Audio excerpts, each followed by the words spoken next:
Chevron 1 encoded. Chevron 2 encoded. Chevron 3 encoded. Chevron 4 encoded. Chevron 5 encoded. Chevron 6 encoded. Chevron 7 locked. Good luck out there.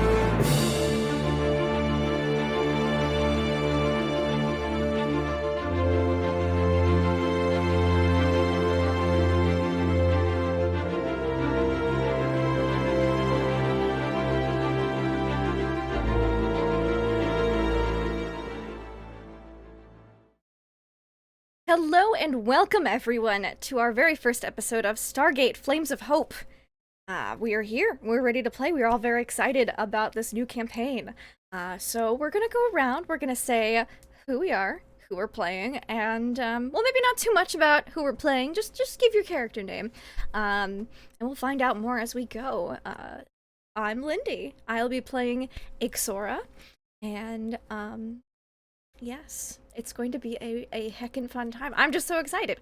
Let's mix it up. I don't know which order I want to go in for now, so let's just go to the right to Shiny Pilot. How are you? Okay, cool. Yeah, I'm doing good. I'm Shiny Pilot 206, and I'm going to be playing Jake Miller. Wonderful. And I'm ready to do this. Let's do this. this. Yes, wonderful. Someone who's definitely looks ready to do this would be D20 Coup de Grace. How are you? Yes, that's me, and I'll be playing Golric. Wonderful. Can't wait to meet Golric. And of course, last but certainly not least, we have Deception Check. How are you? Oh, I'm doing great. I am playing the character Fiddler. Wonderful. Wonderful. And of course, we have our Gate Master for this evening, Nugatosaurus. How are you? I am very nervous, but this is going to be a fun time. So, hi, I'm Nugatosaurus. I will be the Gate Master tonight. Thank you for, playing with this, guys. Thanks for being as excited as I am.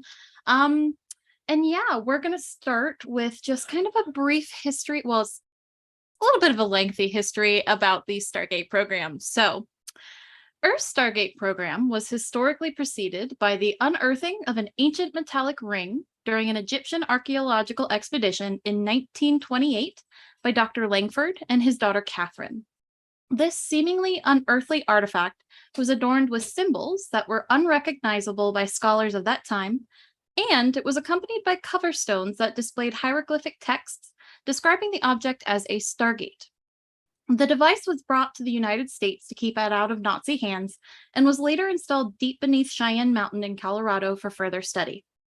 When grave threats were discovered in the galaxy in the form of the Goa'uld system lords, the United States established Stargate Command under the leadership of General Hammond. 9 teams, known as Stargate or SG teams, were initially created to travel through the Stargate to assess threats, open negotiations with other civilizations, and procure technology to defend Earth. Most exploratory teams had a military lead, a cultural anthropologist or archaeologist, a scientist, and a soldier. This allowed them to be a truly exploratory group, collaborating most of the time with each other and alien civilizations. Stargate Command has tackled their mandate head-on, establishing formal diplomatic relations with races such as the Tok'ra, Tolan, Nox, and many more. The Asgard, discovered by Dr. Catherine Langford and the SG-1 team in 1997 to be one of the 4 great races, are in possession of powerful technologies, including plasma weapons, hyperdrive generators, and matter transporters. Some of the more advanced races are reluctant to help the Tal'Ri, which is the galaxy-wide name for the inhabitants of Earth, wanting us to adapt and evolve without outside help. However, Stargate Command has endeavored to show these races that we can and should work towards a more peaceful galaxy. Humanitarian efforts on behalf of the organization even saved entire populations, such as the Adorans, from extinction. When taking combative or defensive action has been deemed absolutely necessary, Stargate Command always protects innocents first, ensuring as often as possible the continued freedom and existence of their world. As is the case in so many galaxies, there are some races who, without fail, are bent on domination. The Goa'uld are one such race, scavengers and absolute amoral despots. They have enslaved millions of races and planets just to serve their own goal of galactic domination. The Goa'uld prey on each race's search for meaning, appearing as gods to them, and then beat the people into submission to serve. Stargate Command has become the last line of defense against the Goa'uld for not just Earth, but countless other worlds. SGC fights the Goa'uld and their Jaffa armies and actively work to counter the belief system that these aliens are gods. Winning hearts and minds remains an integral part of the Stargate Command's ultimate strategy, just as much as acquiring defensive technologies and fighting battles against the Goa'uld. Earth's participation in interplanetary affairs has had a lasting positive impact on the galaxy. Stargate Command has begun to establish strong outposts across the Milky Way galaxy. Some Jaffa, previously assumed to be devoted only to the Goa'uld, have secretly been working with the Tauri to create an organized rebellion at multiple sites. The Tok'ra, whose very existence and name mean to work against the Goa'uld, have decided to join forces with Stargate Command, specifically to run counterintelligence affairs. Stargate Command and its allies have not defeated these evil aliens, but with allies like the Asgard and many others, perhaps it's only a matter of time. Which brings us to the Phoenix Initiative. A well-kept secret for years, even from some SG teams, the program's origins were born from a distinct need to allow independent in-galaxy work with our alien allies. Stargate Phoenix began as the SG teams made contact with several intelligent cultures, often distant Earth descendants, that were under the control or influence of the Goa'uld. These SG teen visits were many times a spark that lit the spirits of an abject world. As more and more alien worlds rose up, the President of the United States authorized the formation of an off-world site under the SGC. Commanded by General P.K. Lawyer, its mission is to establish an off-world SG command center that trains volunteers who choose freedom and knowledge over oppression. Once trained, these SG teams could be sent on missions with the exploration and defense of the free galaxy in mind. You four happen to be operatives of the Phoenix site. Located on the opposite side of the Milky Way, at the undisclosed galactic coordinates that, nobody really knows, the planet Chiron is a Earth-like but also very alien world. The planet has a ring system similar to Saturn, which produces meteor showers more nights than not. 3 moons orbit the planet. The larger 2 moons, Kara and Petros, typically set in the sky as the smallest moon, Janus, rises. Janus is visible mainly during daylight hours. The planet has 2 main continents, Nyctarios, where Phoenix Site and Haven are located, and Coralia, which has yet to be thoroughly explored. Chiron has vast oceans, as well as a large splattering of island chains. The Phoenix Site itself sits underground in a complex series of pre-existing tunnels that have not yet been completely explored. That particular endeavor is being carried out by Dr. Michael and Roberta Emmons. The main base consists of a gate room, control room, medical facilities, science laboratories, research libraries, barracks, mess hall, and commanding officer offices. Both the gate room and the surface entrance of the base are outfitted with hand scanners. A security force of both Tauri and Jaffa stand guard in layered shifts. Only Phoenix Site personnel and UNOS guards are permitted entry without pre-written authorization. The gate room is equipped with Tok'ra technology to detect symbiotes and Karakesh. Anyone carrying an unregistered symbiote or Karakesh is detained immediately upon arrival. All Phoenix team members undergo mandatory medical examinations after returning from any mission. Anyone exhibiting abnormal symptoms or behavior is subject to observation and/or quarantine. Finally, all doors within Phoenix Base are equipped with key cards. Members are assigned key cards based on their security clearance. Each person must swipe their card passing through a door even if it is already open. The town of Haven sits topside, a short walk from where the base tunnels reach the surface. Its original purpose was to provide Phoenix Site personnel with some time spent in sunlight and fresh air. As the Alliance grew, so did Haven. What was first a tent city, sheltered from the worst elements by standing ruins, it's now a vibrant town. The Tok'ra brought their technology, coaxing buildings from stone and crystal, while the Aturen sculpted existing vines and brambles into hut-like structures. Unas move in between, erecting their own tents against old walls. Ancient buildings outfitted with new metal roofs show the tenacity of the Tal'ri's efforts. The Jaffa keep mostly to themselves on the outskirts of town, building new homes from repurposed rubble. The recent relocation efforts by the Home Initiative have accelerated Haven's growth, with various settlers adding their own customs and architecture.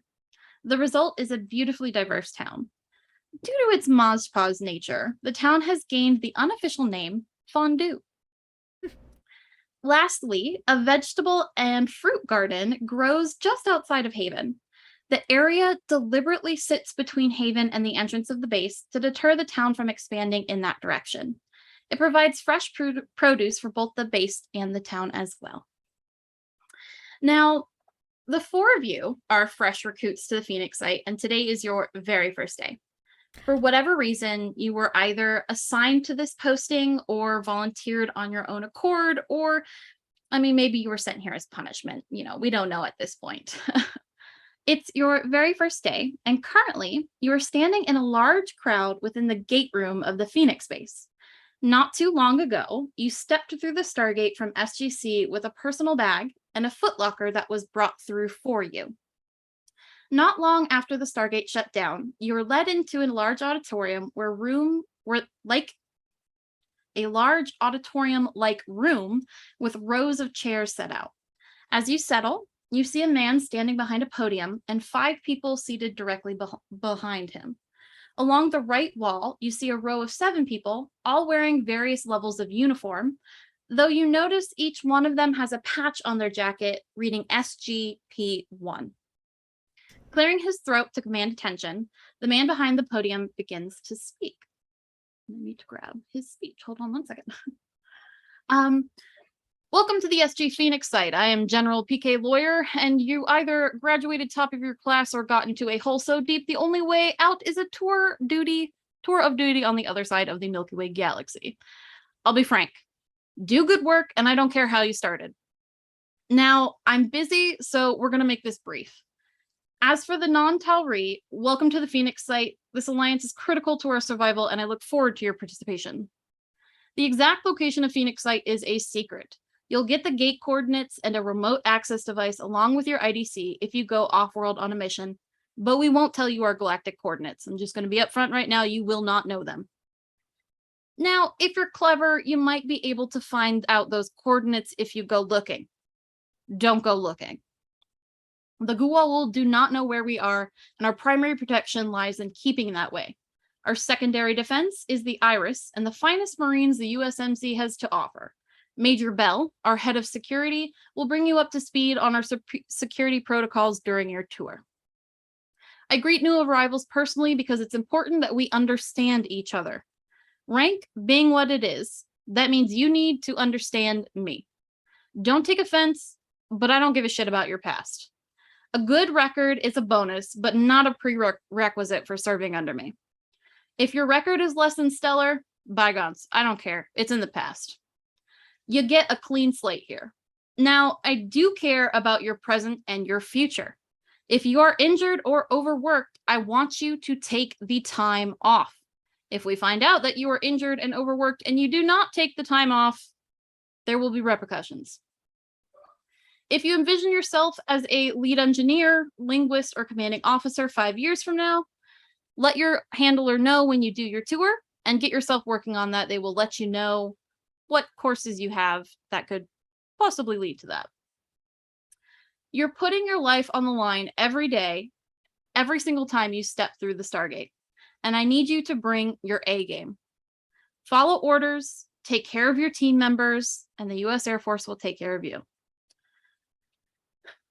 You can typically find me in the gate control room most of the time. If I'm in my office, I'm either doing paperwork or in a brief with my superiors. I leave it to your best judgment if you're safe interrupting either of those. Now, before you're sectioned into your Phoenix team assignments, be sure to talk with your council member for your housing accommodations. He gestures behind himself and an Aturen man stands up. If you are Aturen, speak with Hatana. He waves, gives a smile, and sits back down. If you are Jaffa, you will confer with Ryan, and she will take care of you. The woman in question stood and inclines her head. Even from like where you're sitting in the crowd, you can see that she has a gold symbol on her forehead, which most of you would know as the mark of a Guawul Prime, so a leader of the Jaffa that the Guawul commanded. If you are Tok'ra, you will see Toli.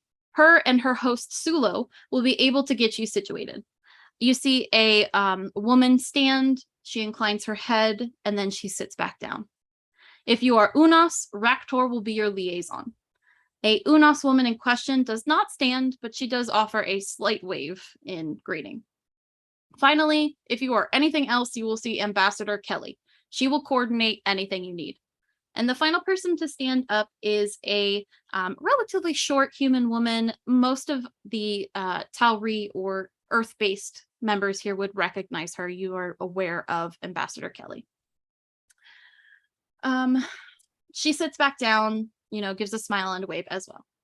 Once you've spoken to your council member, head to your corresponding Phoenix team member, and they will direct you to your handler for your tour and introduction to your Phoenix team. Again, welcome to SGC Phoenix site. I look forward to working with all of you. With that, he steps away from the podium and leaves the auditorium. The room around you kind of erupts in, chatter. Everybody's, getting up, going around. Who would like to speak with their council member first? Exora will. Okay. Exora, you go up to Hatana. He, like I said, he is a tall man, slightly shorter than you. You're, 7'2". Yes, that you're a little bit taller than average. Yes. He gives you a slight bow of his head and asks your name. Greetings, I am Exora. Pleasure. Let me get your accommodations. You will be in Haven with the others of our community, if that is agreeable to you. If it is not, we can come up with other arrangements. It's very agreeable, thank you. Perfect. All right. He hands you a slip of paper, and it is a map of the city of, or the town of Haven, and it has like a little red X over one of the Aturen huts. He gestures over to, yes, of course. He gestures over to the right-hand side where the set of 7 people were sitting, and you see another Aturen. Let me see. An Aturen woman who again is smaller than you, and she notices Hatana gesturing over, and she just kind of waves and beckons you over. I'll do a little bow of my head and leave Hatana and go over to this woman. She does the same. Good day to you. My name is Cholera. Excuse me. You are Exora. Exora, right? Thank you. Give me one moment. Let me see who you are with. Let's see. Oh, certainly. She has a clipboard and she's kind of flipping through a couple pages. As you kind of glance about the room, you see several Aturens here, but they're not as populous as any of the other people who are here. Mm-hmm. You assume that either, there's more within the base, or this is just a very small group that came in today. Yes, you will be a part of Stargate. Let me see. Oh, why is it so small? Stargate Phoenix 3, that will be your team. If you head over to Heim over there, he will be in charge of your tour. Oh, wonderful. Thank you very much. Of course. And she gives you like a bow in, farewell. And then you see off in one of the corners, there are, I say corner, but it's a large portion of the room. You see people in Stargate command uniforms, and they are directing people over and starting tours. You see a couple of the groups branch off and go leave the auditorium to go on their tour and all these things. Before you see a Tok'ra. He is in just very simple but very sturdy and very fine looking leathers and furs. He is very exuberant compared to any of the others that you've spoken to. And hello, my name is Haim. I will be your guide today. We're gonna go through the base and we'll see some stuff. Well, I'll show you some stuff and you'll get familiar with it. It's a labyrinth, but I mean you'll learn eventually. And if you get lost, you'll have your radio, so like you can ask. It'll be fine. Obviously I'm Tok'ra. Danos, you won't meet him. He's not very chatty. If he comes out, it's like grave situation. So Oh dear. Yeah. So if he ever comes out, just be forewarned. It'll be fine. Yeah, it'll be fine. But we'll wait for the others and Yes. yeah, and then we can go. Yes. And would you please describe Ixora to us? Yes, Ixora is an Aturen, so has some Nox influence in their culture, and she is very tall and very thin. She's 7'2", lanky. Hair is, again, very much like the Nox, very curly, very frizzy, lots of feathers and pieces of nature poking out of it. Wearing very layered clothing, lots of natural fibers, some mesh, lightweight, but looks like more layers could be put on for warmth if needed, like adjusted, so it's very versatile.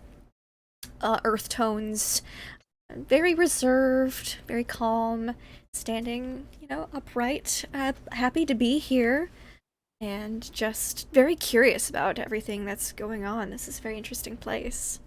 Perfect. I love it. Now, is Ixora the type of person who would be familiar with a very high energy area, or is she more secluded and not used to this many people?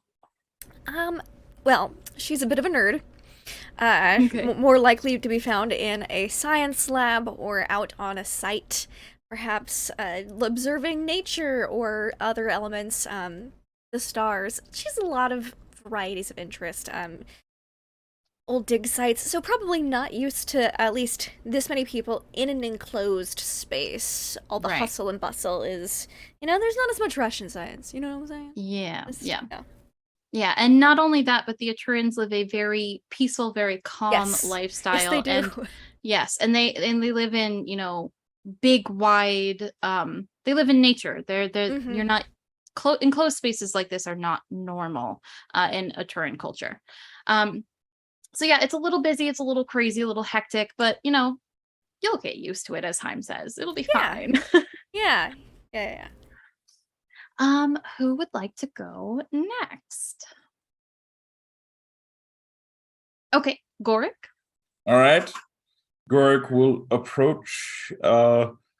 He is covered in furs.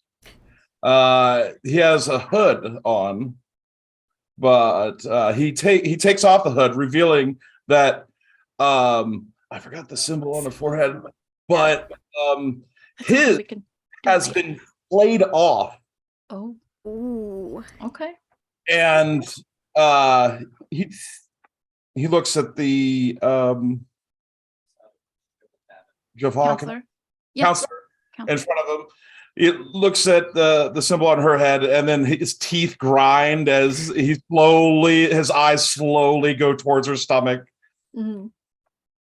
and he just Yeah, erase you, the oppressors. she this is a very strong woman. She's very tall.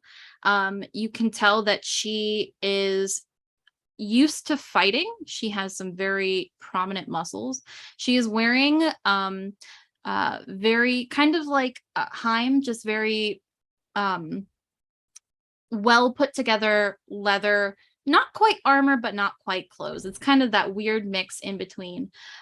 She does have that gold symbol on her forehead, and you, being a Jaffa, you can sense that symbiote in that. Yeah. I probably, unless because I am constantly on the Tree Titan, I might not be able to Tritonen. Tree Totem. So I don't know if I can or not. I'm going to go with not, because with the way Tritonen works is it essentially all the Nakoda goes out of your blood, and that's what allows you to sense it. So unless somebody corrects me, we'll just go with not. But you do know, you can tell there's a different type of demeanor between Jaffa who are on Tritonen and Jaffa who have a symbiote. Tritonen is a good substitute, but it is not the same. And then tell me again what you said to her. I said that erase the oppressors. I could not agree more with you. I am safe in assuming that you would like to remain with the other Hacktail. Of course. Perfect. Your name, please. I am Gorik. Golric, pleasure.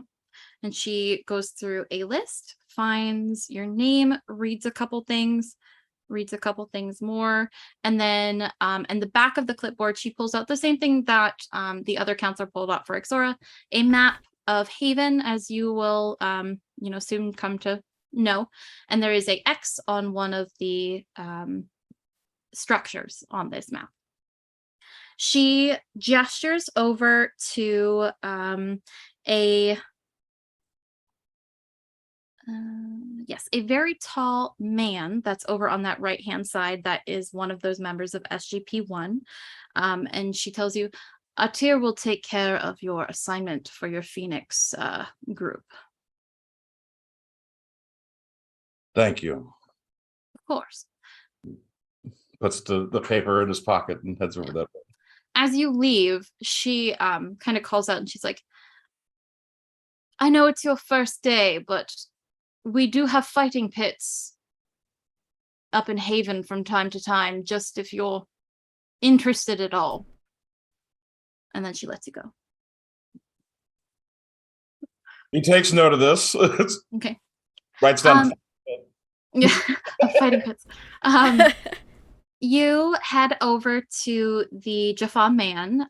He has a symbol on his forehead.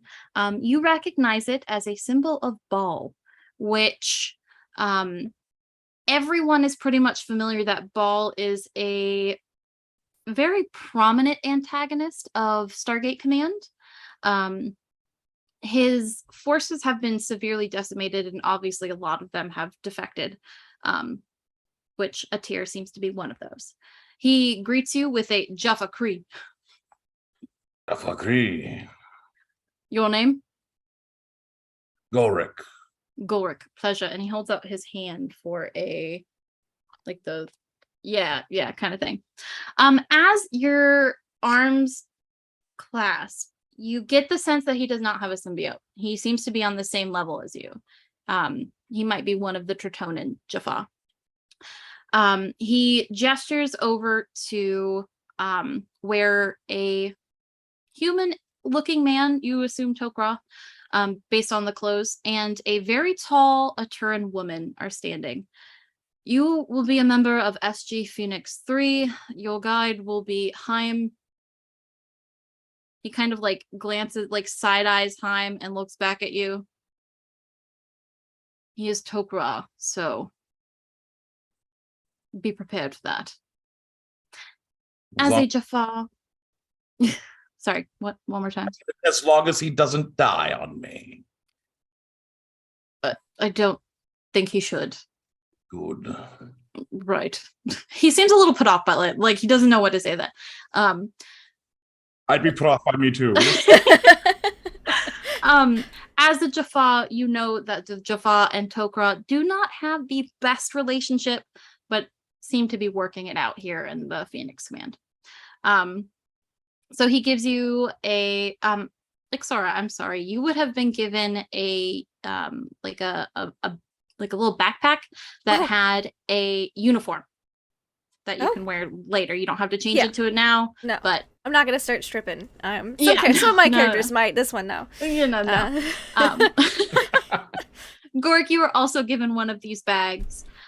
You would know, all of you would know that when you transferred here from Stargate Command, they took your measurements several weeks ago to make sure that they had proper yeah, I probably uniforms for needed you. a custom.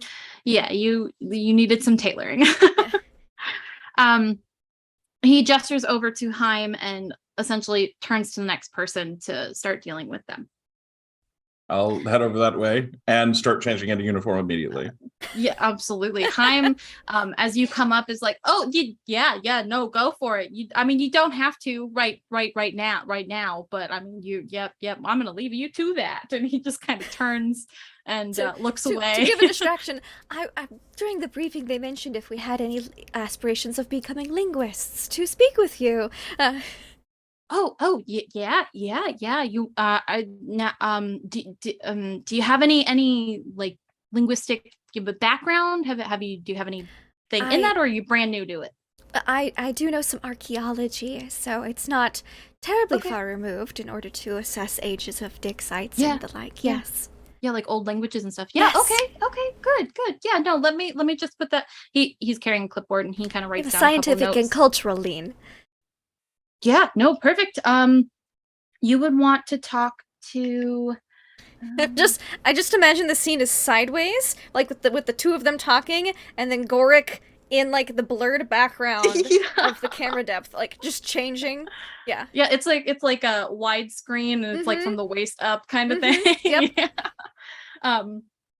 Haim takes a couple notes and then he's like, you will want to speak with Senequa. She is our resident linguist. And she's also an Aturen, so you guys will kind of have that. She is not in the base today. She is on some leave, but I've got the notes. We can definitely set that up for you at a later date, but not right now because we got to do the tour first. Yeah, of course. You're welcome. And you guys can like you get the I don't idea say that he's welcome because obviously it was made awkward by the right. there, but Right. it's implied. Right. You get the idea that Haim, this might be like one of the first couple tours he might have done. Like bless him. He's very excited, kind of thing. Oh. Fiddler and Jake, who is next? Would you like to both go together? What would you like to do? Sure. I'll go unless Fiddler wants to join him. Oh, but Jake no, go ahead. Fiddler is busy. Like he's like the last person still sitting down. He's fiddling with like his gun and his tablet and whatnot. So Okay. Perfect. Jake will get up and go approach, I believe it's Kelly? Or is it Yes. somebody else? Okay. Yes, you would know her as Ambassador Ashley Kelly. You would also know, being a member of Stargate Command, though you never were on an SG team, Mhm. you would know that Ashley Kelly is not technically a part of the Haven Council. The Haven Council is made up of the Tok'ra, Jaffa, Aturen, and an unofficial member, the Unos. The reason why the Unos are unofficial is because they are not a unified force. But the Ratok, as the General PK lawyer told you, is the representative for the Unos that are here. You know her as an ambassador. She mainly works out of the Phoenix site, but you have seen her on Earth several times. So she's in and out pretty frequently. She greets you. She's like, Jake, what is your rank? Oh, catching me off guard. Sorry. Okay, so I had a question for you for that. Actually, is usually in the show they seem to always mention everybody on the SG teams are officers. They don't really have much NCOs. Yeah. What would you want me to be as a player? Yeah, you can in order to get clearance to be a part of GC, you would need to have showed some kind of adeptness at, what you do. Yeah. You have to have some experience under your belt. So I would imagine you would be officer or like almost officer, wherever you want to be in that range. I will be then. If you would like, there is, so you can be from any branch. It doesn't have to be the Air Force. It is a like collaborative effort. So Mhm. that's there for you if you would like. Okay. I'm gonna stick to the show, and I'll be Air Force. And I pulled up a quick smattering of ranks that they have. I guess he'll shoot for officer rank, but he'll be a newly promoted second lieutenant. So basically, Okay. the bottom of the officer being pole. Okay, perfect. I love it. She greets you, Lieutenant Miller. Pleasure to see you again. Good to This see you, is man. this is your first assignment, right? Yes, first assignment here at well, hopefully to the teams. That's very exciting. I'm sure you will do fantastic. Your record has, it definitely impressed us. Otherwise, you wouldn't be here. Thanks. Let's see. Now, okay, so as a member of Stargate Command, you do have a couple of options. You can take up residence here in the base, or we can get you accommodations in Haven, whatever you prefer. Would the accommodations classify as off-base housing for officers? It's technically yes, we do have officer housing per se. It's just, more some of the more established houses the officers would be assigned to. Ooh. I'm not gonna lie, I haven't seen much of where we're gonna be, so I will play it safe and stick with housing and command if I could at the base for now. Of course, of course. And if you ever want to change, all you'll have to do is, just let me or somebody on the council know and we can make arrangements. So Form some paperwork. yeah. I mean, you're familiar with paperwork. We'll get it covered for Yeah. you. Okay, sounds great. And I wanted to mention too, I was interested in possibly leading in some of the teams in the future. Mentioned that at the briefing here. So Yes. wanted to know what coursework I'd go for that. Yeah, no, absolutely. Now, because you are a new officer, it probably wouldn't be anything. Um, She No seems to major stuff. think. Yeah, she seems to think for a minute, kind of like she's got a clipboard and she's just kind of like tapping her pen across, like her lip. She's like, I don't think that your team has a leader, quote unquote. Talk to Heim when you get over to him. We might be able to Yeah. work something out where you could be like a like temporary leader or like in lieu of, because you guys don't really have a captain. So definitely speak to Heim when you go over to him. I will talk to However, him. perfect. Before you do that, you do need to go see Captain Rodriguez, excuse me. She is right over there. And she points to the very first seat in that lineup on the right hand side of the SG1 or SGP1, excuse me, team members. She is a shorter Hispanic woman, but she is very live. You can tell, like, you are familiar with military personnel, and she is a formidable human opponent. She just looks threatening but warm at the same time. It's a very strange vibe. Giant teddy bear. basically she could comfort you, but she will destroy you if you cross her, kind of vibe. Okay, mama bear. Mama bear. Yes, mama bear is perfect. Captain Rodriguez is she's the captain of SGP1. She will be able to directly direct you to your team. And then, you might want to mention to her that you're looking to become, like a more permanent captain as well. She could probably give you some pointers. Excellent. Thank you. Of course. We will get your bunk and, which wing you are in later. Just at the end of your tour, let Heim know that you are staying in the base, and he'll be able to take care of everything for you. Perfect. Sounds great. Thank you very much. You're very welcome. Good luck and welcome to Phoenix. And Thank then you. she just turns to the next person. Jake will head off towards Rodriguez. Yeah. So you head over to Selena Rodriguez, and she is currently turned and talking to another human-looking man. He's very tall, very thin, just short black hair. You recognize him as Burvell. He is a Tolan. He has worked in Stargate Command with their science division to adapt some of the Tolan technology for Tauri use, kind of keeping within that line of providing technology but not giving you so much that you're gonna cause harm. The Tauri are gonna cause harm, kind of thing. they're having just like a very quiet conversation. Out the corner of her eye, Rodriguez sees you come up, and she just kind of puts her hand up to Burvell. And we'll do our first roll of the game. Hope I don't fail it. No pressure. No No pressure. pressure. Let me just see what. So you can do perception or investigation. I will give you whichever you prefer. Oh, do perception. Perfect. Aha. Yeah, 20 that's natural 20, 23? natural 20 for 23. Okay, yeah, that's Alrighty then. you know. Captain Rodriguez is very annoyed. She, Oh. whatever conversation she was having with Burvell, you weren't able to hear what they were saying, unfortunately. But just based off of her body language, and you don't know her personally, but you know of her, and you know like her reputation, kind of thing. She's very annoyed, and she's not in a good mood. So just for your knowledge. Mama Bear is angry. Got it. Yes, Mama Bear is angry. She sees you out of the corner of her eye. She puts up her hand to Burvell and then just kind of turns and looks at you, and she kind of squints a little bit. Quick question for you too. Are we in uniform or out of uniform? It's up to you, because this is your first day. You don't necessarily have to be, but you do know that some of the SGC people were in uniform. It's just, again, up to you.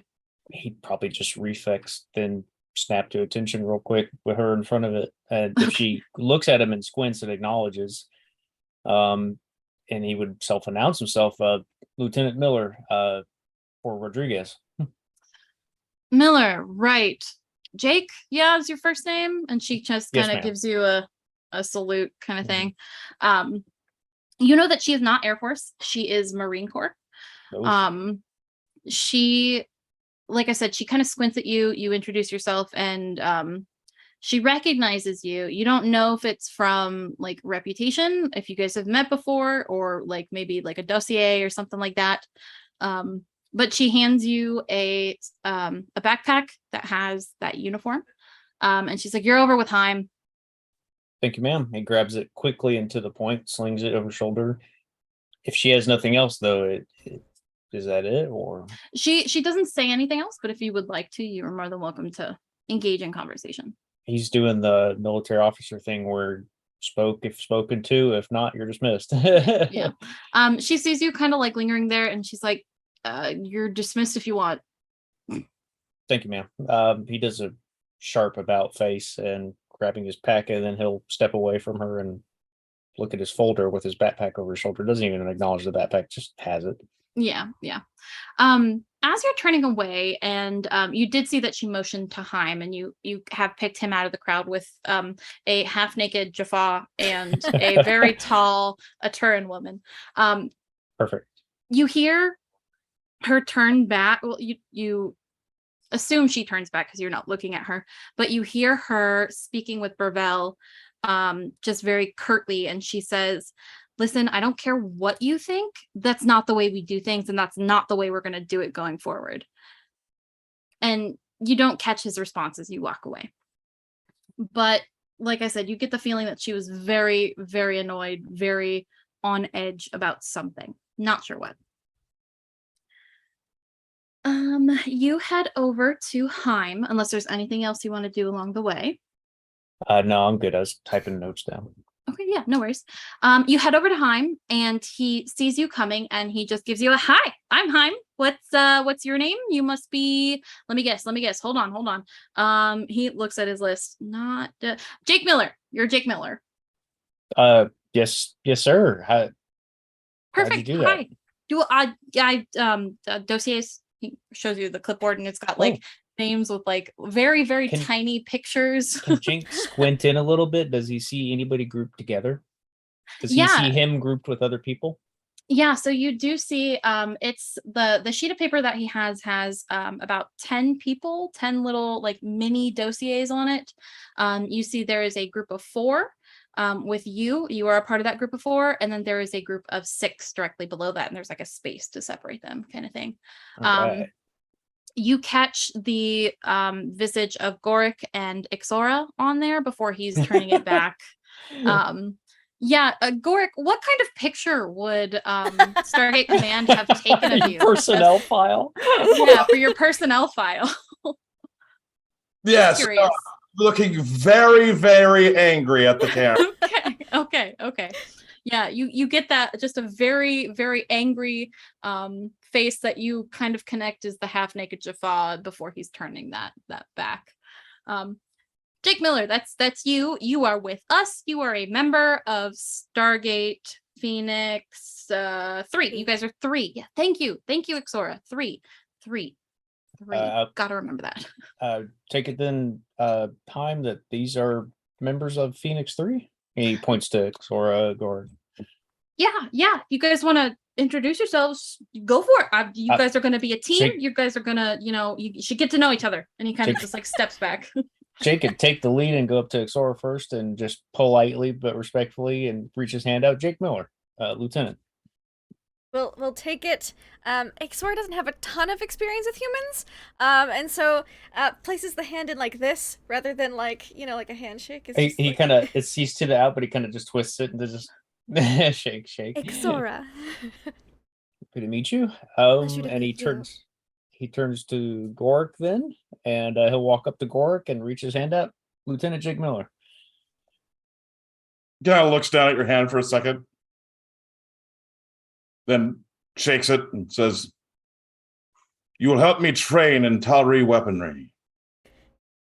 Firm handshake like that, I think you could handle any weaponry. Good. Gorik. Gorik, good to meet you. Jake, yep. He looks then to Heim and is a pleasure to meet everybody.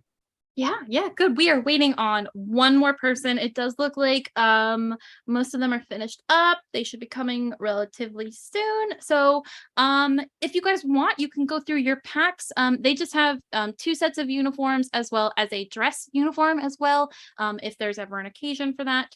And you will also find your key cards and your radios in there as well. You will need the key cards for the tour, so please make sure you get those out. They are in the front pocket of your backpack. Yes, ma'am. Gorik is sir. in the raw and mismatching uniform parts. You see Heim just no, not right now. He seems to decide not to deal with that at the moment. It's like, let the Jaffa handle it later. If it really bothers anybody, a tear will say something. Yes. Yes. Okay. So the 3 of you are getting to know each other. Heim is kind of like hovering, just letting you guys interact. And last but not least, what is Fiddler doing in this moment? I'd like to think that while they're doing their meet and greet introduction with Heim, you hear like a transformer explosion type thing, and you just hear the explosion, you smell ozone, and then you just hear like, fuck, as this kid like slides across the floor, and there's like a smoke where he was sitting. It's like, Tari, oh shit. You see a couple soldiers come over to you, and they look a little concerned. Like one of them has like his hand on like his pistol on his hip. He's like, "Are you okay? What just happened?" No, I'm fine. It's just trying to get my technology to work with this backward ass shit that you guys are. Never mind. Are we still doing the? I takes his headphones off. Yeah. I wasn't paying attention, so I'm. Yeah. You should probably go talk to your council. All woman. right. Yeah, no, okay. Yeah. No, fine. Yeah. Okay. It's all right. Just try maybe save the tinkering for later when you're not, in a secure base. Explosions it's my job. This is what I do. Yeah, but maybe not during the tour. Just that's what this is. Yeah, this is your orientation. Yeah, you might want to. Sorry, I've been doing this for a while now. He's like a 20-year-old kid. He's like, he looks skeptical. Like the guard looks skeptical, but he just kind of nods and then goes back to his post at like the door. Like when you see him, he's got sunglasses on, very dark sunglasses on, because it looks like he's affected by light a bit. Mm-hmm. Palish skin, long hair, kind of pulled back. He's got several scars, like noticeable scars across his face, and like a massive burn that kind of goes underneath his outfit. He's got one of those little tactical scarves on. He's got like a t-shirt. He's got his t-shirt is like it's got the resistance symbol on the front from Star Wars. And he's just got some camo pants on and whatnot, a big bag with a large rifle that just like sticking out of it, and a whole bunch of little technology, and a burnt like tablet that's sitting on the ground that he kind of like just pushes under a chair, like he's not going to use anymore. And he starts looking around for I believe it's Ambassador Kelly. Yes. Now I will say your weapon would have been put in your footlocker, and it would be delivered to you at a later date. But everything else is fine. Okay, that's fine then. He doesn't have it, but he still has his big pack full of crap. Yeah, just a massive pack. Yeah. Yes, you are speaking with Ambassador Kelly. He'll come sliding up kind of quiet. He's like, sorry about that. I wasn't paying attention. Sorry. No problem. While the soldiers don't encourage it, we do encourage, innovation and new things, and sometimes explosions are part of that. Just trying not to hurt I understand. I mean, process. it's hard because the restrictions on my technology versus the Tari technology. I'm trying to figure out a way to toe the line between the Tolans and you. Right, yeah. I'm cheating a little bit, but it's all right. Yeah, no, of course. And like you'll have plenty of opportunities to speak with the scientists and get some of that background on those technologies. It'll be great. What's your name? Oh, Fiddler. Fiddler, pleasure to meet you. I'm Ashley Kelly. I am the ambassador here. Let me get your. It's a pleasure. Yeah, absolutely. We're very excited to have you. We're very excited you're going to be a part of the Phoenix team. You've been a pretty, good part of the SGC for this time. You've been with us for a while, haven't you? About 5 years now. Since SG5 did the rescue on Nix 9. So, it's I was the only survivor, so I figured I'd just tag along and keep working. I do remember that report. I do. Do you, if you don't mind me asking, how come you haven't been on an SG team since now? Why is this your first? Oh, I know. I've been helping out in training. Like my training's a bit different. I went on some missions and all, but they would never assign me because I was too young. And then I had to go through your what do you call it, the booty camp thing? Boot camp. Yes. Oh, yes. all right. I had to go through that, even though I've been killing gold since before most of your boys were in diapers. Right. So it's taken a while. I'm here now. Well, we're very excited to have you. You are going to be in Haven. This is the map, and the X is where. Oh, I've already got it downloaded on. Well, oh no, I need the tablet's dead. Yeah, I'll take that map. Thank you. Okay, there you go. Thank you. And if you want to requisition a new tablet, you'll just talk to the XO once we get to that point. It'll be on your tour. Requisition. All right. Yes. Yeah. That's what you. That's what you call it. All right. You're gonna go talk to Captain Rodriguez right over there, and she points to the same woman that Jake went to. Oh. All right. Okay. I promise she's a lot nicer than she seems at this particular moment. No, I know. I know. Nice is not a word you associate with the fine lady over there, but it'll be fine. It's okay. Fantastic. Okay. Welcome to Phoenix, and we are very excited for you to be a part of an SG team. Yeah. I'm glad. Keep that in mind as we go forward. All right. Just remember how excited you were today. All right. I'm sure it'll stay that way the entire time. All right. She writes something on her clipboard, but she's like, bye. Bye. All right. And just sort of like slump over, and he's like standing behind the other people waiting, to speak with Rodriguez. It's a very short line. There's only about 2 people in front of you. It goes very quickly. When it gets to your turn, she looks at you. Would Rodriguez be familiar with you? Yes, I believe that he has had run-ins with her, and not in good ways. Not in good ways. Okay, Good to know. She turns from the last person that she was assisting, and she notices you, and she's like, I did see that you were on our roster today. Oh, it's so good to see you again. Funny so meeting great. you here. Yeah, that's great. Yeah. How have you been? Great. Yeah, I'm really sorry about that last.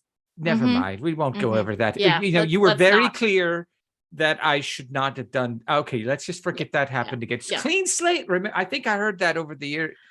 Right? Clean slate? Yes, Yeah. yes. General Lawyer does like those new starts. Okay, So good. Good. just try not to blow anything up. I already did that. I got it out of the way. She just kind of like lets out an exasperated sigh. I was just a simple transformer release that Try not to blow anything up that's valuable and will fair. cost a lot to replace. Oh, fair. Oh, yes, ma'am. Perfect. Here you go. You don't have to salute me. Don't do that. She Yes, ma'am. hands you a backpack, and you're over there with Haim and those other three. Miller, right? Jake, right? Yeah. Oh, Yeah. wonderful. Jake's a good guy. I like him. Yeah. Having second thoughts about Jake, are we, Rodriguez? Maybe a little bit. Well, you're part of the team, so Haim is going to be your tour guide. So again, All right. don't blow anything up. Yeah, I will keep that in mind, ma'am. Okay. She just kind of like turns away. She doesn't say bye. And he turns quickly and just kind of like scoots away. You head over to the group, and Haim notices you coming over, and he's like, "Oh, you are our last person. You are I'm Fiddler. Yes, I'm Fiddler. Fiddler. Yeah, you see, I got the thing here. It's broken. It's fiddle. It's not a fiddle though. Look, I know what you call it here on your or whatever planet this is or where you ever came from, but that Chiron. We're on Chiron. Okay, whatever. This is a fiddle where I'm from. Okay, fiddle. Yep, fiddle. Perfect. Fiddler. Sorry, Fiddler. Yes, Fiddler. Fiddler. This is Goric. He gestures to the Jaffa. Oh, this is hi. Hello. Ixora. Gestures to the Hello. Aturen woman. Very tall. Hello. And It's a pleasure to meet you. I'm told that you are familiar with Jake Miller. You guys know Yes, each other. Jake. Hey, how Hey, you your doing, eyebrows Filler? grew back after that last thing. I'm sorry about that. I have a problem with explosions. I'm sorry. Took some time, but Yeah, you well, know, no it's scarring all good. though. I mean, that's good. Yeah, that's the plus side. You're better for it. Trust me. You're better for it. It's good seeing Yeah, you. good seeing you. Yeah, good to see you here. It's imagine getting this sign together. Did you have to go talk to Rodriguez? Yeah, Oh, that's a tough one. seems like an angry mama bear right now. She doesn't like me, but that's fair because I blew up something she really liked. When do we begin training? That not today. Today's just a tour, getting you guys situated. No training. Tomorrow you will get your schedule, and you'll start your training, and then you'll be sent out on a mission. That won't be for a couple weeks though. Like I said, you do have to get oriented and just kind of get used to the whole thing. So yeah. Wow, you're really excited to be here, aren't you? I am very excited. I'm so excited to show you guys the base. I love this place. I work in the control room. Just, if you guys ever want to come say hi, me and Danos, we work there. So yeah. How was y'all's journey through the Stargate? How was it? Was it your first time? Have you been before? First time.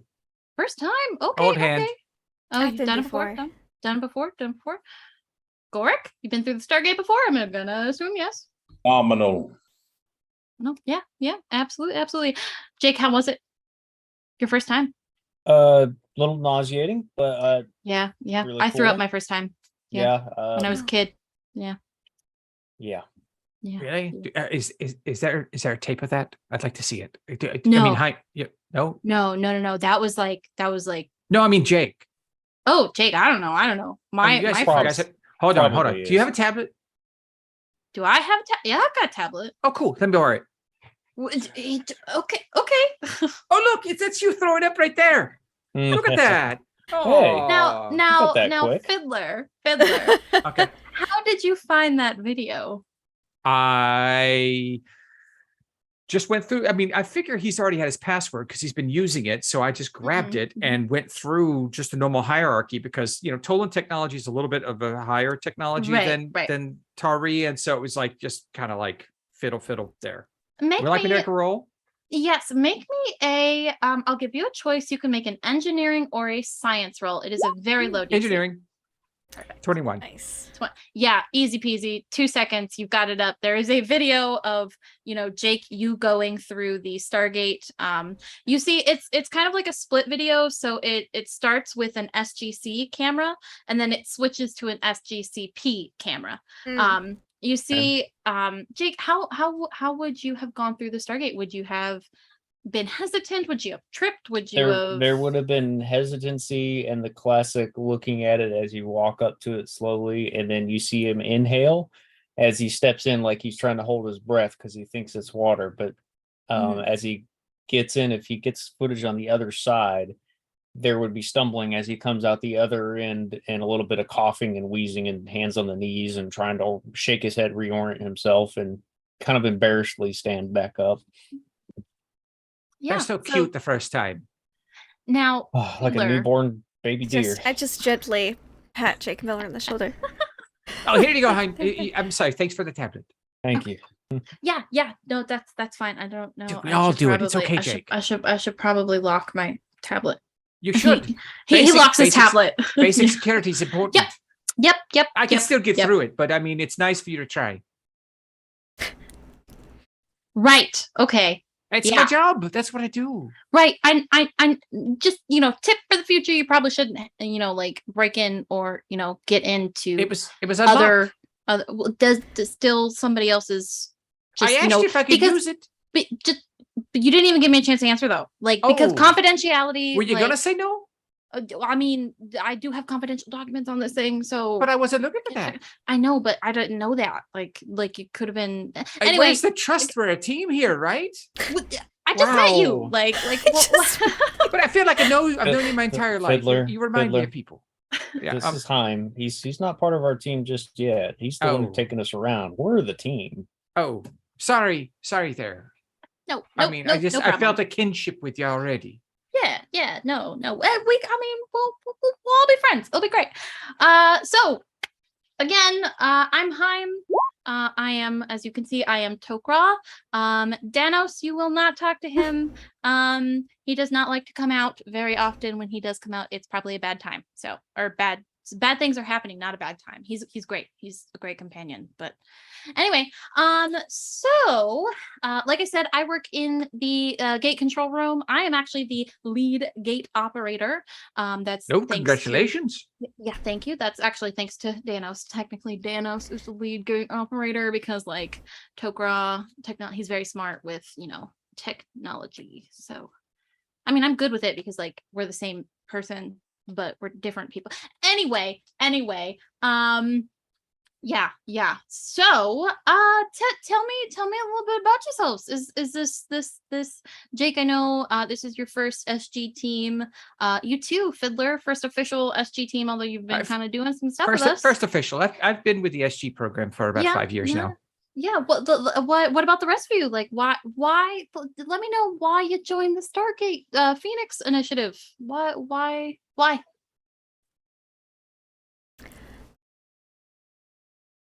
I have seen the Tokra's proficiency in fighting the Goa'uld. I wish to learn that proficiency. Yeah. No, you came to the right place. The Tokra, the Hacktail Jaffa, they've got some pretty cool stuff. The Tal'Ri, of course, they kind of kickstarted this whole thing, all those years ago. They're okay. They did, anyway. But yeah, that's good technology. Yep, good. That's a good reason. He's like ribbing Jack in the show. I also came here to learn. I figured this would be a very good place to exchange information about cultures and to learn more about the different races in the galaxy and the historical implications of other things and languages and science. I mean, this many people coming together to collaborate, it's really quite a fascinating opportunity as a scientifically and culturally speaking. I'm right there with you. That's why I joined. I just the research opportunities and just the it's very exciting. Lots of crazy stuff happens. Like, no, I mean, it's all dangerous, but not all the time dangerous. Anyway, Jake, what about you? Chance to see more and do more. Sounds exciting to me. Yeah, true. You're not wrong. Definitely alien planets fighting the Goa'uld. Kind of terrifying, but it's fine. Fiddler. Kind of nervous with all those things out there, but excited. Yeah, it'll be fine. I mean, that's what training's for. Fiddler. Well, about 5 years ago, my entire colony was destroyed. So I'm, I was rescued by SG5 and I've been with them the entire time. Or not 5, but I mean with the SG program because I was, experienced rogue killer with Tolan technology and all that kind of thing. So well, I mean, to be completely honest, I'm sure Jake knows this, but well, I kind of ran out of goodwill. Well, that's why you're here. New starts. New starts and all that. Yeah. No, it's good. It's everything's great. Yes, I might have blown up one too many things back on Earth. But it's just really hard getting my technology and Tari technology to work together. So takes some you finagling. understand. Yeah, Absolutely. And I don't have as many filters as most people. So yeah. Well, again, new starts. It'll be great. So moving on, if you guys have any family or friends that are already in the Phoenix site, there is a community board in Haven as well as in the barracks for, any soldiers that are not living in Haven. And it will list contact information. No, obviously, no addresses, anything. We don't really have addresses here, but no, that's private information. Anyway, there, like I said, there's community boards. You can get in contact with any friends, family, people from your planet, whatever that is. Any letters that go home, they will go through a rigorous screening process. All of your mail will be read. Just telling you that right now. Major Bell, our head of security, he's the one who does it or dictates other people to do it. You'll meet him later when we go to some of the security procedures and go through some of that stuff. You guys will meet him later. If he gives you any trouble with anything, come tell me. He could be a bit of a stick in the mud kind of sometimes. He's very, very much makes sense. Security, head of it, gotta be, follow the rules.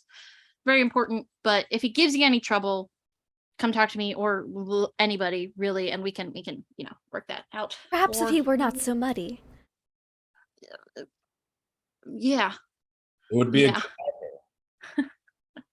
stick in Yeah, that's that. I mean, it's a Tari expression.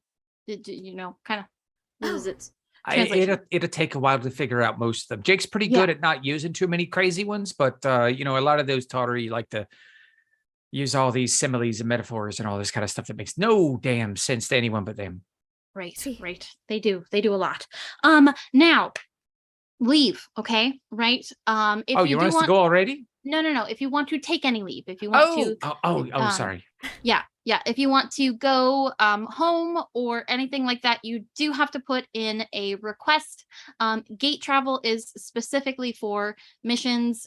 Any travel to Earth or other planets is, very strictly controlled because we're top secret. It's very important that the Goa'uld do not find the space. So you will have to put in that requisition. You will be granted it. It just might be, a quick process. And you will go with batches of other people that are going back and forth. We don't do a lot of leave travel, but when we do, you will know. You will be notified when a leave travel gate trip is coming up, so you can plan ahead. Let's see here. Now, if you don't want to take leave, you absolutely don't have to. Haven provides a lot of entertainment. We've got some gambling halls. We've got the fighting pits. There is 2 bars, which I prefer the Jaffa one. They've got the stronger drinks. The other one's really nice, but it's more so like coffee and teas and like pastries and stuff. Good for mornings, but like on Friday nights when you want to, have a stiff drink, the Jaffa bar is the one to go to. I can't remember the name of it. You'll see it when you go to Haven.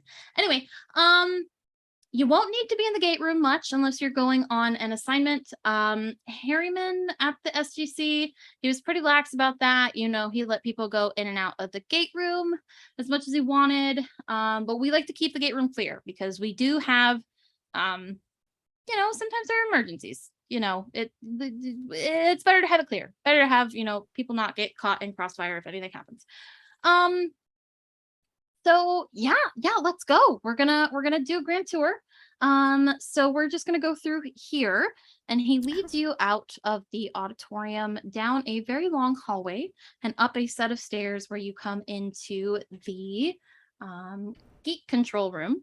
It is very similar to Stargate Command, where it is just a massive room with a bunch of servers and computers and, you know, all different kinds of equipment. And there is a floor to ceiling clear wall. It's not glass. It Heim will tell you. Yeah, so it like go tap on the glass. Go. Somebody. Jake's definitely gonna go up and go tap on it. So you tap on the glass and it gives you know, knocking on a window, it makes a sound, right? But as you tap on this, it makes a very melodic like note. It almost seems to like resonate kind of thing. Musical glass? Crystal?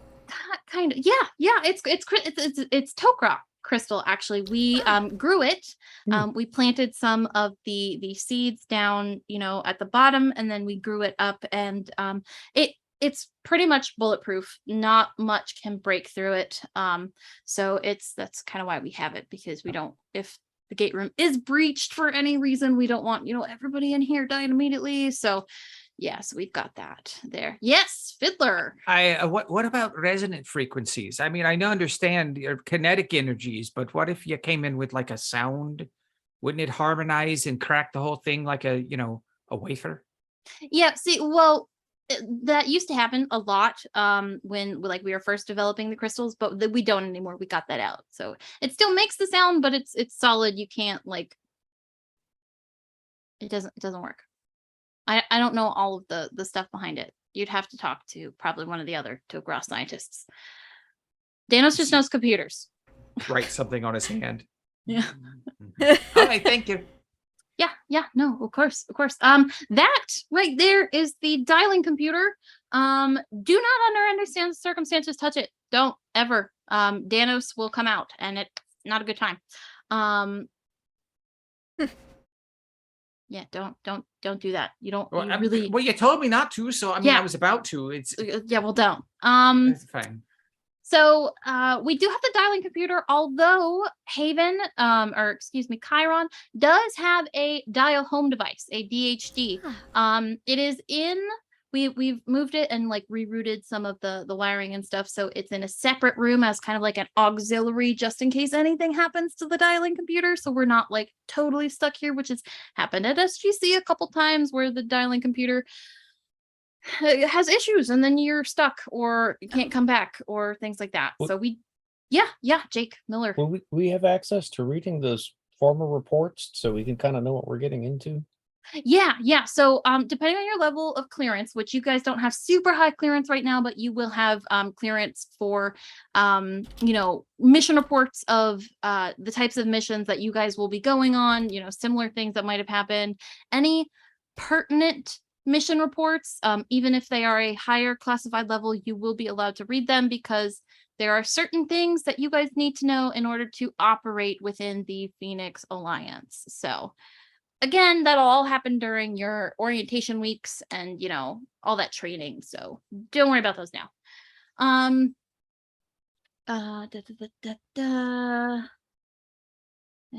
Yeah, don't touch the dialing computer. Good. Okay. Yes. So next place, we are going to go check out the mess hall. This is my favorite place in the base. Because listen, Chef makes the best roast ever. I have never had a better roast. I don't know what Chef does to it, but it's phenomenal. I just want some right now. Anyway, don't ask what the secret ingredient is. He won't tell you. He won't, and he gets very peculiar about the secret ingredient. So just, don't ask. He also makes some pretty good desserts if you have a sweet tooth. He's a wizard with caramelized soda. Strange, I know, but it's a tawry, like bubbly drink, and he caramelizes it. It's so good. Like you'll have to, well, don't ask him because he won't tell you, but he makes it on the regular, pretty much on a weekly basis. It's typically Fridays or Saturdays that he makes it, so you guys can get it at that point. Anyway, we're gonna head over there now. And he leads you out of the command room. As you guys are in the command room, you do see another set of stairs. You guys came up one set of stairs. You do see another set of stairs kind of on like the left side of the room. He didn't take you up there, but any of the SGC people, so Fiddler and Jake Miller, at Stargate Command, that is kind of like the same area that leads up to like the conference room that's above the SGC or the control room. You would imagine that there's something similar here, as they did fashion it very similarly to Stargate Command. He leads you out and down those stairs again, and he takes you down a different hallway where it opens up into a very large mess hall, and there is a wide range of people here. You see several tours, several different groups that are, kind of scattered about the cafeteria and the mess hall, chatting, having conversations, things like that. And then you also see base personnel. You see a mixture of Talri, you see several Jaffa, you see a small group of Unas over at one of the tables, just kind of to themselves. You see a one table where it's a very rowdy table. It's made up of a couple Talri, some Tok'ra. There's like 3 or 4 Jaffa there as well, and they're just kind of all like, they're very rowdy. That's a good description. Heim leads you over to the side of the mess hall that is like the line where all the food would be laid out. He asks that you pull out your key cards at this time. Yep, everybody should have that key card that's in the front pocket of their backpack. Perfect. That will be not only your key card, but if you want any kind of food, we don't charge for food because like you need food to live, so it's dumb to make people pay for food. But you will have to swipe it, so we know that you're eating and we know that you're taking care of yourself. Now, if you do eat in Haven, we don't need to, we're going to assume that, you're taking care of yourself. But while you are here in Phoenix Command, just anytime you want to get food, just make sure you swipe so we know that you're nourishing your body. Good. Very important. Yes. Yes. Gorik. Do I have Tritoten access from here? Yeah, so Gorik, you would know, they would have briefed you at Stargate Command that you will get regular access to whatever injections you need. Okay. There's no, it is not in short supply, essentially. So just make sure you swipe that key card. It's open 24/7. Chef's obviously not here 24/7, but some of his sous chefs will be making that like the limited late night meals. It's a very small menu at night, but they still have like food and snacks and stuff, and they have a wide range. It's not just Talri food. They have some Aturen options. They've got the Unas have a very particular diet, so they definitely have options for them. And if there's anything that you want that's not available, speak to chef or one of the sous chefs, and they will do what they can within reason to get you what you need. So there's always that option. Alrighty. Okay, so I will give you guys the option. Do you want to see the where is it? Do you want to see the medical facilities or the research libraries next? Research libraries, please. Perfect. Research libraries. Tall girl knows what's up. All right. Okay. Research libraries. Yeah. It's just gonna be down this hall there. And he takes you back out of the mess. And the ways that you guys have been walking, it's been like one main long I say hallway, but it's more so like a carved tunnel. In the Cheyenne Mountain Complex, it's a very obviously like rounded um tunnels, obviously, but there's concrete, there's support beams, there's things like that. This seems to be naturally or Tok'ra naturally carved. So for those of you who don't know, the Tok'ra use, it's kind of same like with the crystal glass. They use crystals to expand tunnels underneath planets to keep kind of secret bases when they're doing their counterintelligence things. And you guys get the distinct impression that while these are not crystal tunnels, they do seem to be much older than the Tok'ra tunnels that they make. They do seem to be have been made of similar design or technology. You guys can't really place it at this time, but it looks similar to the Tok'ra. How tall are the tunnels? They have to move a lot of stuff through here. Sometimes it's big stuff. I want to say they're good like 15, 20 feet. Oh, good. Yes. Yeah. And this main tunnel at the very least is also very wide. It's about 30 feet across. Oh, okay. There's lots of like branching hallways that aren't that big, things like that. But this main There's tunnel, been lots of ducking in certain facilities. Yeah.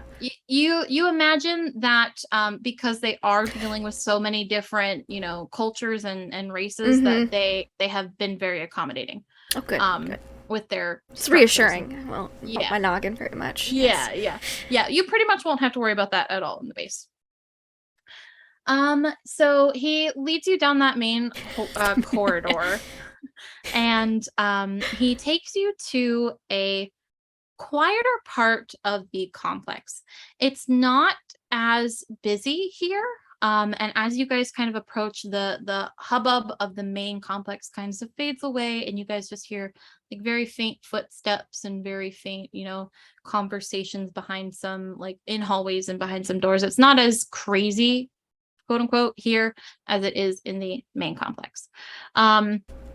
You walk through a set of double doors that are very thick. And they do have you swipe your key card as each one of you goes through. Haim swipes his first, holds it open for you guys. And he's like, so you guys will have to do this with every door you go through. Even if somebody like you go through as a group, each person, even though like I opened it and I'm holding it, each person does have to swipe your card. So go ahead and do that now.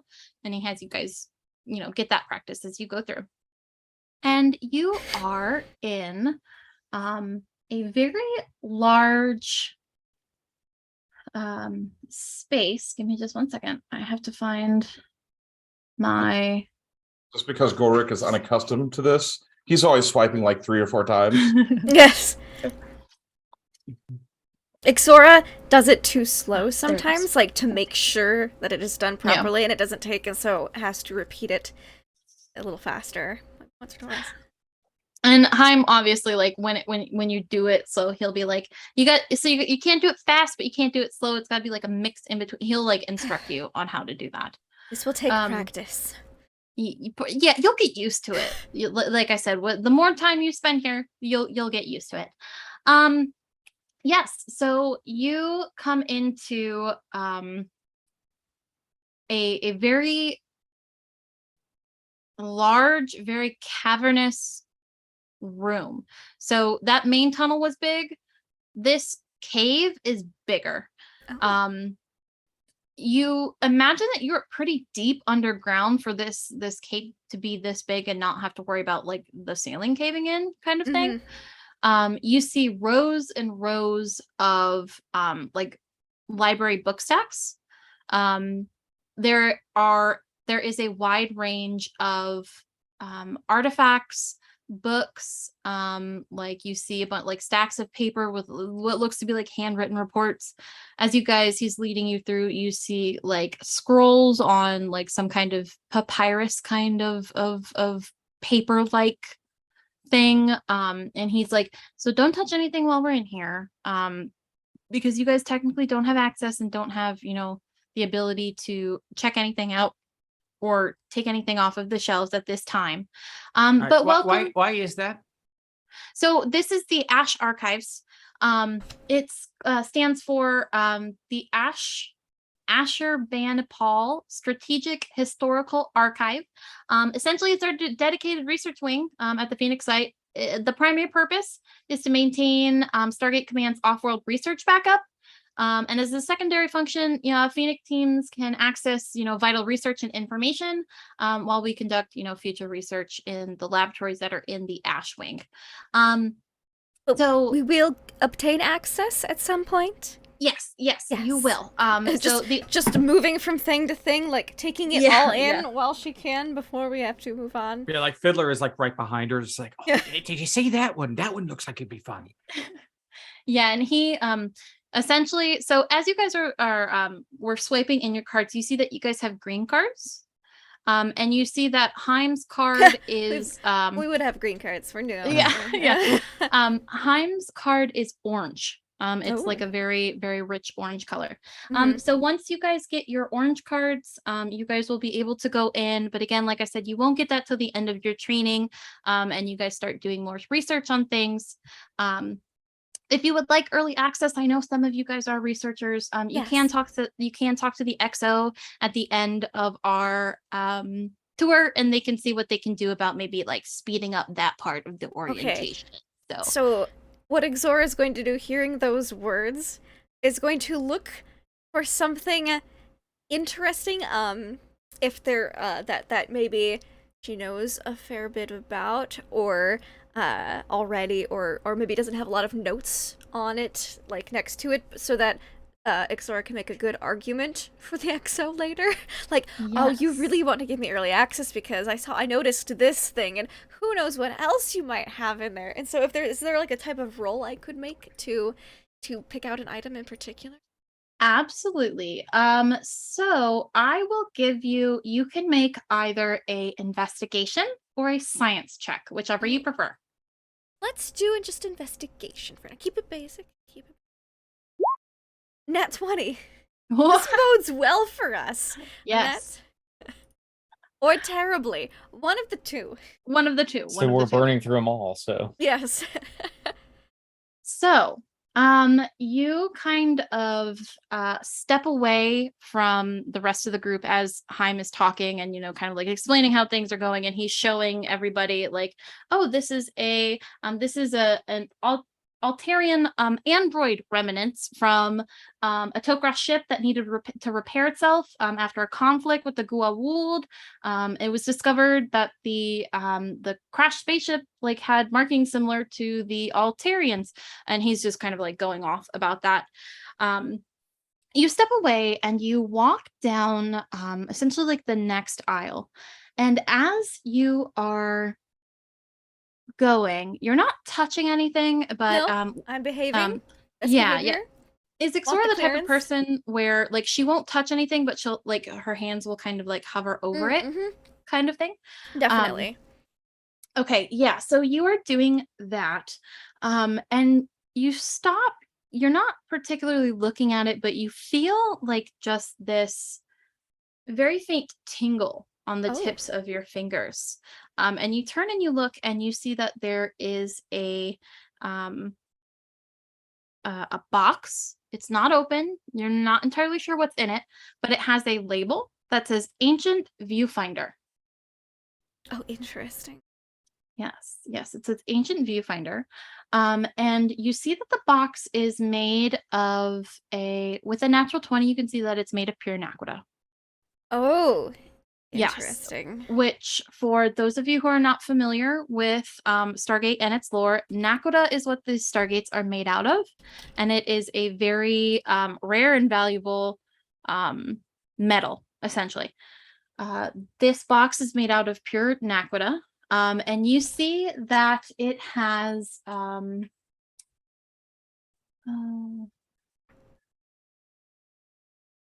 it says Ancient Viewfinder, and then it says unknown. Okay. And potential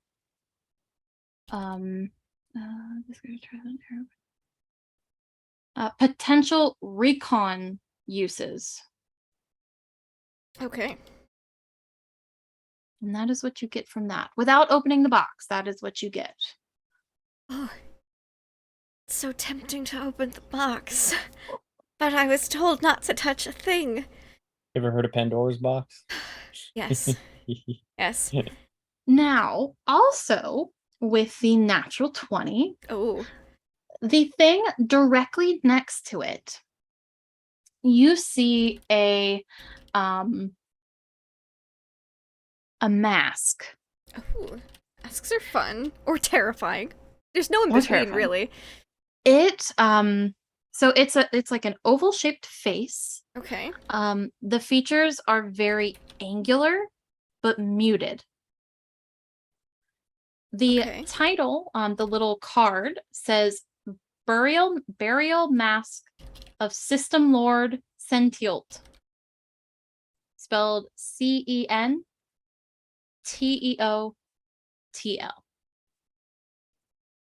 Hey. Very interesting. And that's all that one says. It just says Burial Mask of System Lord Sentiult. Sentiultal. Yeah, that's how I'm gonna pronounce that. Names. Yeah. Especially Ancient Goa'uld names. Yeah, Yeah. Goa'uld ancient names. Goa'uld names. Yeah, that's what with your natural 20, you get those 2 items. Very cool. Just leaning in as close as possible without touching. Just very tempted. But does not. I don't think Ixor is that much of a rule breaker. Okay. Not on the first day. Gork, did you follow her? Yes, I'm just like right behind her. Just saying, they said don't touch anything. I am showing restraint. I have not touched a thing in here today. Oh, I see you found some of the artifacts. That's oh yeah, those are some good ones. Yeah, we don't know a lot about those 2. There's we haven't really had a chance to research that box. I don't think anybody's actually opened it except for the people who brought it back. It's like even wants to open the box more. Like I don't think anyone's really opened it. Yeah. I know the people who found it definitely opened it because that's how they know what to label it. But I don't think anybody else has touched it since then. It's been we haven't had a chance. It hasn't been a top priority. I see. It is very fascinating. I would love to research it. Yeah, no, absolutely. That's definitely something that you can ask that XO about. Yeah. Yes. Okay. But yeah, so this is the Ash Archive. The research wing. It's very secure. It has the secrets and things that we haven't even discovered yet. That's why it's in a very secure section of the facility, and it's located. As you guys can see, it took us a little bit of time to get here, so it's kind of separated from everything else. It has its own security system as well as its own lockdown procedures. So just be warned of that. You might get locked in here sometimes, depending on what's going on. But there's always communication, so you'll always be able to let people know that you're locked in here. So her face says like, I don't know why that would be a problem. Why was it bad? Like, why is it a bad thing? Yeah. Oh no, locked in the room with all the artifacts. Oh. Yeah. So these libraries, funnily enough, they're considered classified on Earth. But we've got, permission to share the findings, obviously, because we're an alliance here and we're trying to, make sure everybody works together really well. But it is very strictly monitored. So anything you'll have to check it out. And a lot of the stuff can't actually leave the wing, but the stuff that can, they keep very close eye on. So just, for future reference. Good to know. Thank you. Yeah, of course. Yeah, like I said, just let the XO know at the end of the tour, and you can request, whatever. Yeah. So I think we'll head to the medical facilities next. You guys will have to do a physical. I know you guys did one at SGC, but you do have to do one here on Phoenix. It'll be right before you go on your first mission, just to kind of get a baseline, things like that. So we will head over there now, unless anybody's got any objections. Nope. Good. Okay. All right. Okay. And he takes you out. He does the same thing. He swipes his card, has you guys swipe out, and then securely closes the door. Good. Got it. Yeah. When it beeps like that, you know you've got it. And see the little green light? Yeah. Perfect. Beep, beep, beep. You go. Yeah. Okay, no, you're fine. That's fine. I imagine there's a fair number of people that do that. Yeah. At the- Yeah. Yeah, anybody who like reads the logs will see, everybody, there's like a large group that just normally swipe it once, they're good to go, but then every once in a while you have like a list of the same person's name like 6 or 7 times. Yeah. Just kind of like just trying to get through. For anybody who might look at those security logs for future reference. You guys, he leads you back towards the main part of the building. He leads you past the control room to essentially the next major hallway. Turning down, you hear it's, I don't want to say frantic, that's the wrong word. It's very lively here. Okay. There's a lot of like crosstalk as you guys enter this big medical bay, essentially. A lot of crosstalk. You see a lot of nurses kind of, conferring with each other, going back and forth. You see several doctors that are either, to the side of a patient having a conversation, or doctors that are conferring. You see several different people. You've got a Talri who's laying in a bed, seems to have a broken arm. Something must have happened on their last mission. A Topra is sitting on like an examination table, getting like their knee checked with like the reflex where you hit the knee for your reflex. It seems to be doing their physical. Just it's very frantic, but in a non-hurried way. Okay. That busy. makes sense. It's busy. Thank you. That's the word I'm looking for. It's very busy. Words are hard. Very hard, especially when I've been talking. It's very busy. Haim kind of like pulls you guys to the side so we don't get, the group doesn't get in the way of the nurses and doctors doing their work. And he points to a Talri woman. She is wearing a dark blue hijab, and then she has a doctor's coat, and she says, so that is Natisha Ibarra. She is the lead doctor. She will be the one who is doing y'all's physical right before you go on your first mission. She does everybody's first initial physical, and then she'll from there she will assign you to a doctor to be your primary. But depending on rotations and things like that, you might not always get to see your primary. Especially if like there's an emergency, it'll be whoever's available, kind of thing. We'll talk to her later because she's busy. She's doing the last batch that came through before she gets to y'all's batch, so we won't bother her now. But if you guys have any problems, anything like that, medically, you guys can come here. If you have any kind of psychological issues, so like if you go on a mission and you need to talk to someone afterwards because it was a rough mission, we do have a team of psychologists here who are available for that. Any kind of issues, anything along those lines, just ask and we have it. For you, Gorik, you will be here on a weekly basis. This is where you'll get your refills of Tritonin, and they will you'll get an alert essentially the day before you need those refills, and then you'll come here and they'll refill them for you. If you want to, you can do twice a week, but you'd have to set that up after you speak to Dr. Ibarra, so you can do that at that time. He's like he looks a little like flustered that you're just kind of like staring at him. I just kind of like look towards the doctor, like you don't have the answers I need. Absolutely. He goes to say something, but is cut off as a very, very loud klaxon begins to ring, and red flashing alarms start to light up on the wall. And Haim just immediately like, Okay, that's the unscheduled off-world activation alarm. I have to go to the gate room because I'm the gate person. So yeah, come with me. And he's already like moving out and rushing down the hall. I was gonna have Jake ask if he didn't offer. Yeah. He's kind of rushes off and not leaving y'all behind, but moving Yeah. very swiftly. I have a very long stride. Yeah, I'm you able can to keep keep up up. easy. Yeah. Easy. Legs for days. Yeah. I've ran through the grasslands, so Yeah. so probably actually outpace him. Yes, more than likely.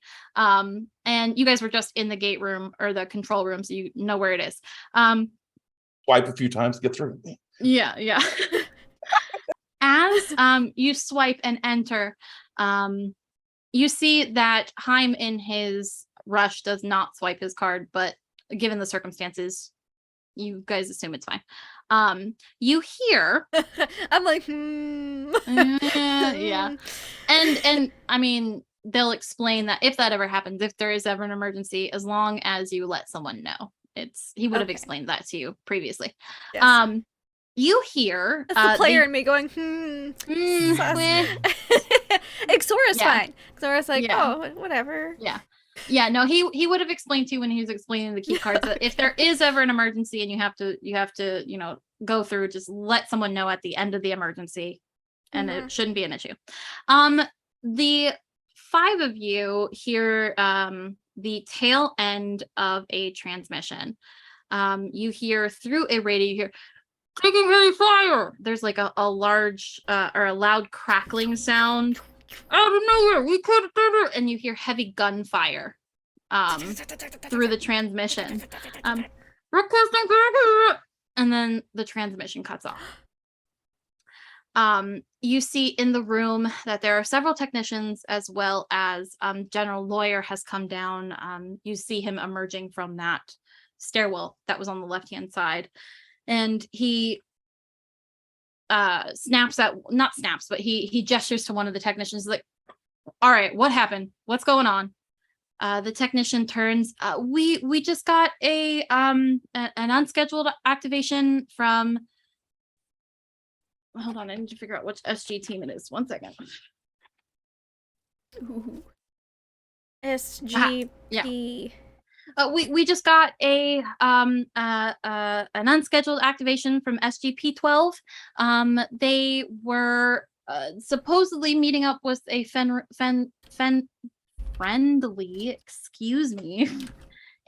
village on M17957. And that's what we heard. We couldn't establish a secure connection, and everything that you heard is everything that we heard. It sounds like they're taking heavy gunfire and are under attack of some kind. General Lawyer kind of he looks a little worried.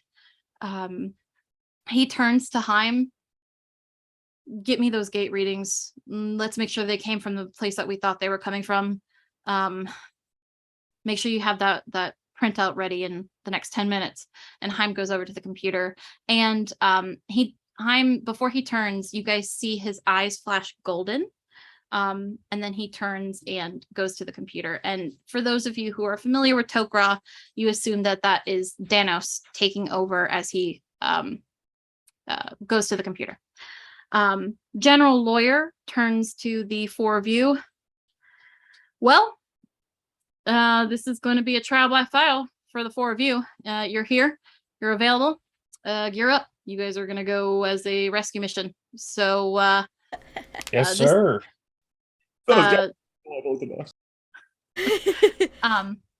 Jesse here will take you to the armaments room. They will get you prepped, get you everything you need, and we will debrief you before you go once we know a little bit more information. Good luck. We'll see how you do. Thank you. Outstanding. Yes, sir. We will do our best. Good. I will Good have to a hear. good time. Good to hear. It sounds like SCP-12 might need some assistance. So good. The technician who was giving General Lawyer the update turns to you guys and, hi, I'm Jessie. I will show you the way. And she leads you guys to the armory. And that is where we are going to end our very first session. Woohoo! That was a good base Yeah. tour. That was great. Good info. Good. Okay, so yeah, that was our session 0, not our building session, but our introduction to the Phoenix site and some of the SG teams and some of the members that you guys will probably see throughout the season. I hope you guys enjoyed it. I enjoyed sharing it with you guys. I hope we continue to enjoy it as we go, and next week we'll do a rescue mission, and we'll see how that goes. So yeah, take it away, Lindy. Fantastic. Yes, I had a lot of fun. I'm very excited to get to know these characters more and to play more of this game and find out what happened to SGP-12. So we're going to go around. We're going to say who we are, where we can find you, and what your favorite moments from tonight's game was.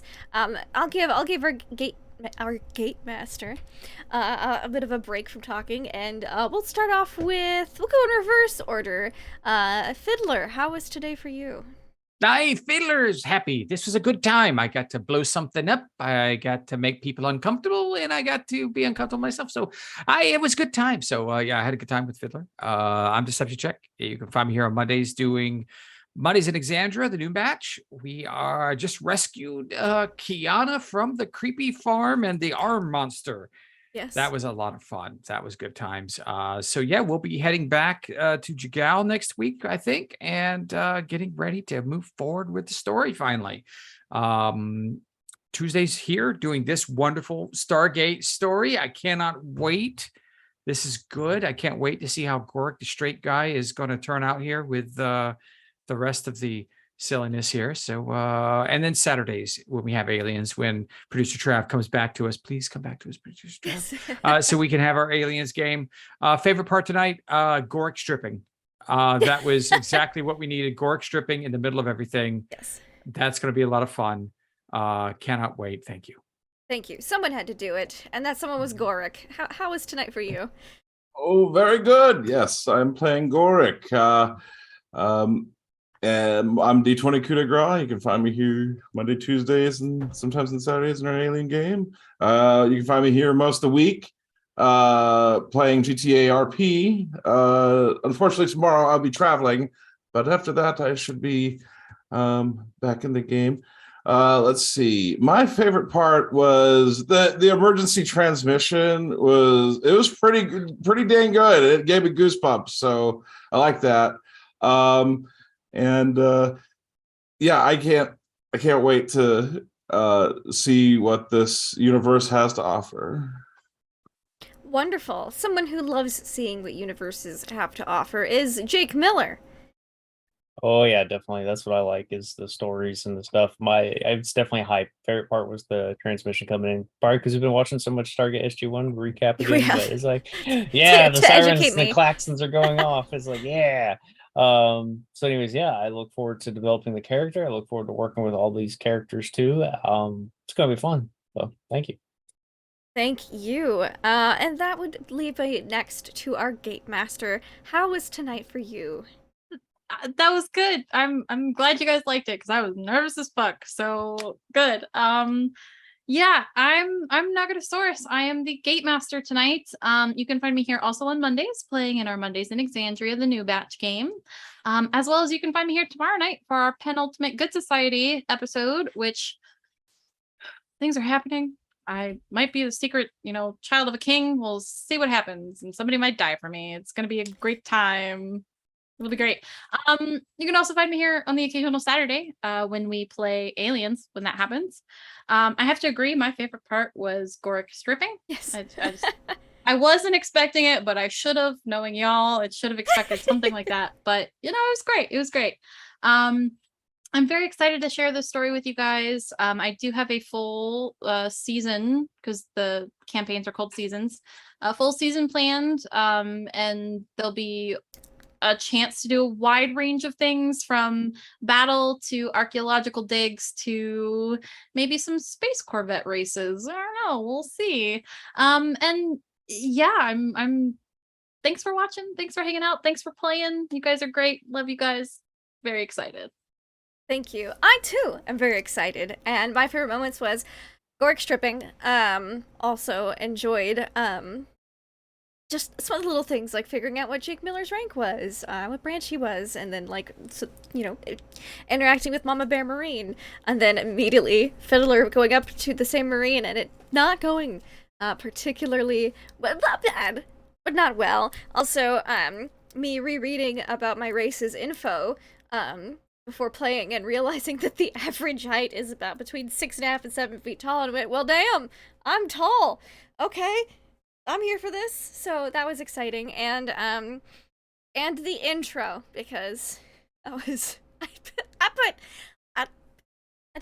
I spent way too many hours working on that, drawing that. But intro was amazing. Well, I'll run it again at the end of the episode, so anyone who wasn't here at the beginning can see it, because so good. It's gonna get played every week. For before this game, and it's going to be awesome. Also, the fact that this background that I look at this whole time, because I look at OBS instead of Zoom when we're playing, it loops in a non-nauseating way. It was a concern I had with the Stargate. Not trigger any motion sickness, so we're good. We're good. Yes, thank you all so much for playing and for watching. You can find us here on tomorrow night for our penultimate episode of Palm Hexam Wars, our Good Society game, facilitated by Trooper SJP, and you can find us back on Monday night for when Deception Check GMs the new batch, and we got to give him a hand for the episode that we had last night. It was very exciting, and maybe we'll have a lake episode. I don't know. I really want to go check out that lake, but you can find us here next Tuesday. Maybe saving SGP 12 because they need help apparently, and hopefully we're the team to give it to them and not ruin things further. Thank you all so much. It has been lovely. Until next time, have fun and play games.